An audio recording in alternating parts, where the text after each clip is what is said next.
పడుకున్నప్పుడు మాత్రం వీళ్ళు ముచ్చట్లు పెడతా ఉంటారు. నేను లేచినప్పుడు ఈ ఉయ్యాలేసి ఊపుకుంటూ పడుకో పడుకో పడుకో అంటే నేను అప్పుడు పడుకొని ఇప్పుడు పడుకొని నేను ఎప్పుడు ఆడుకోవాలి చెప్పండి ఫ్రెండ్స్.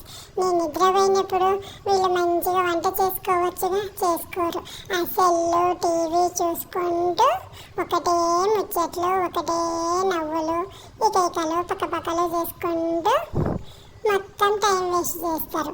నేను లేవంగానే మాత్రం పనిగాలే పిల్ల ఎప్పుడు పడుకోదు, ఒకటే ఏడుస్తుంటుంది పడుకో పడుకో అన్నాను ఉయ్యాలు ఊపుతా ఉంటుంది. ఇట్లా నాకు నిద్ర రాని నేనేం పండుకొని చెప్పండి ఫ్రెండ్స్. మీరైనా చెప్పండి మా పేరెంట్స్కి నేను పండుకున్నప్పుడు మంచిగా వంట చేసుకోమని. నేను ఎప్పుడు ఆడుకోవాలి చెప్పండి ఫ్రెండ్స్.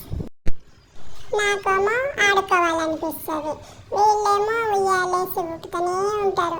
ఎప్పుడు చూడు నన్నే తిడుతూనే ఉంటారు. ఇది ఎక్కడ న్యాయం? మీరైనా చెప్పండి ఫ్రెండ్స్. ఎలా చెప్తారో ఏంటో కొంచెం కామెంట్ చేసైనా చెప్పండి వీడియో చూసి ఫ్రెండ్స్, మా అమ్మ నాన్న వాళ్ళకు.